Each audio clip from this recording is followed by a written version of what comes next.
Okay, video number 3, same date, 20 February, the year is 2024.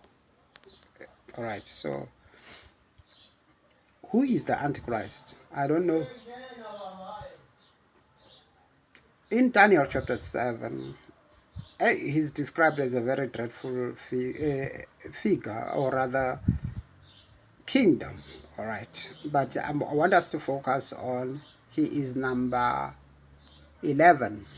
Now, in all prophecy interpretations, the 10 kings who precede the Antichrist are also seen as concurrent.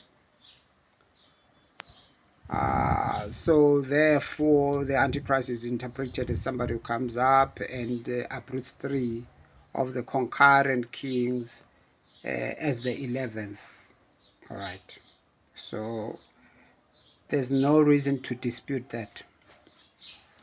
But in the year, I think it was before, I don't remember, around 2010. Okay, let's put it that way.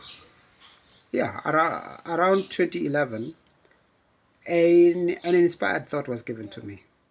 What if the kings of Daniel 7 are not concurrent? What if they are actually in series, one after another, such that the Antichrist comes up as the 11th since the first one, as in one after another ever since the establishment of that kingdom? What if? So, okay, my approach, therefore, that was given to me is that of viewing the Antichrist as the 11th in a series of successions, not contemporary. All right. Now, in the year 2004, the inspired thought of the Holy Spirit, I believe, said to me as I was sitting at our engineering office at Plascon. I used to work at Plascon. So there were moments, especially in the year 2004, where I would just be deep in matters like end times or mysteries in the Bible. That's how I even discovered Ron Wyatt, because I was trying to understand at that stage what happened to the Ark of the Covenant. So as I went internet searching quickly, and I landed on Ron Wyatt and discovered many things, and I was shocked. So in that particular year, actually it's not even the year 2004. It actually happened in the year 2002. Okay, Ron Wyatt I got to know in 2004. But actually in 2002, South Africa, my country, it's a country abantu abaphaphayo. I don't know what is to papa in English. So now South Africa decided, all right, to demand that the United Nations must be legally binding. I remember myself jumping and saying, no ways.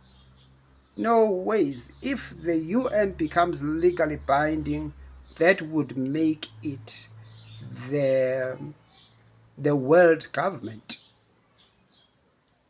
So that's how the Holy Spirit showed me that actually the United Nations is the world government, or the sought after world government. So South Africa, therefore, misleading the world towards that.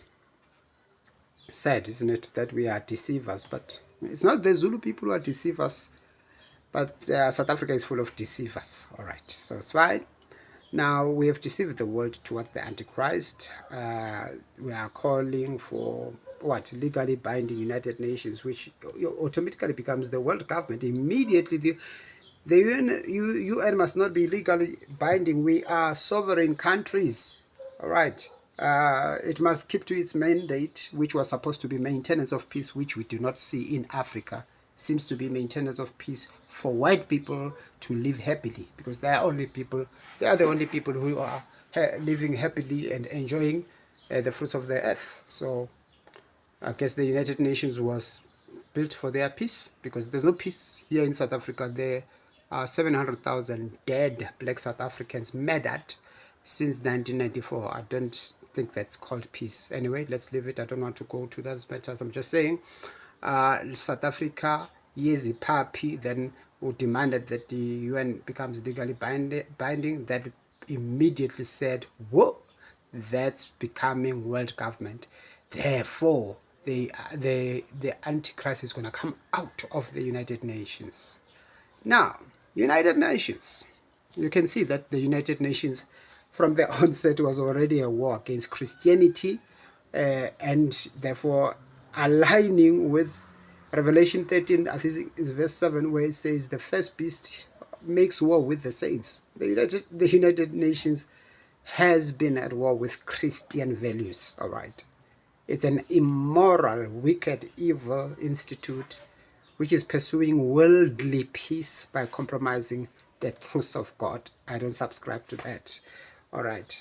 So now, and the United Nations is all countries of the world. Thus, that actually appearance of all these latter-day kingdoms of Daniel 7 is found in the description of the appearance of the Revelation 13 beast, first beast. So again, indicating it's a world empire. It has got all these kingdoms within it. So therefore, the United Nations is the world government. It's the first beast of Revelation 13. It is the Revelation, it's the Daniel 7 fourth kingdom, the terrible kingdom. Yes. So that is the situation. So the Antichrist becomes the 11th. Now, kings in the United Nations, they are secretary generals. So there has been, biblically, there's no interim king, or rather, the interim king is actually counted as the king. You remember, like when you look at the list of kings in Chronicles and the Book of Kings, you can see the Bible counts as a king, even somebody who was king for only 7 days. So therefore, we will count the interim Secretary General of the UN when it was established away from the League of Nations. We will count him as the first one. So if you count from that one to the current Secretary General, we have already 10 Secretary Generals of the UN, meaning the one who comes after this guy, this socialist, wicked World Health Organization, COVID guy, the one who comes after this one. Also, this one is laying the foundation for the Antichrist. The one who comes after him is the Antichrist.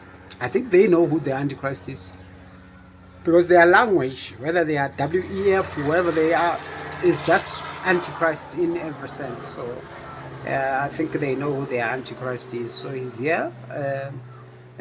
So yes, he will be the 11th Secretary General.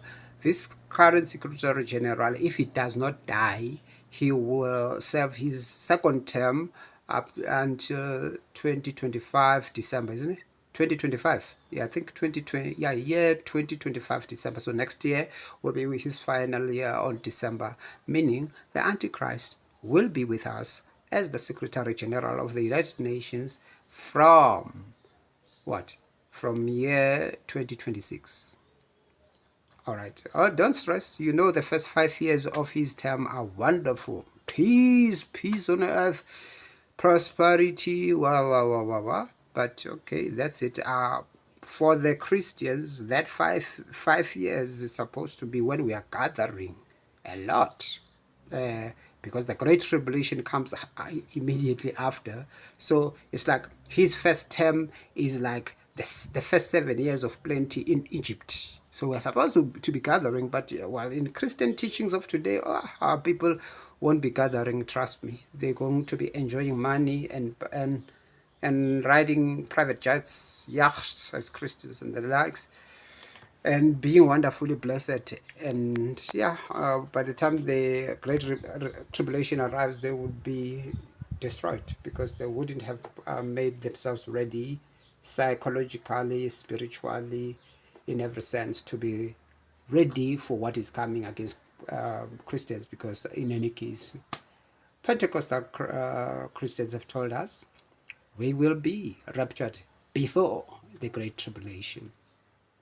So therefore, who cares about making haste whilst the sun shines, 7 days of plenty of Egypt? Who cares? So that's basically where I'm going to leave this at. You see, I'm still getting defeated. I'm trying to make these videos to be 5 minutes. Check, it's 10 minutes for 50 seconds already. Hey.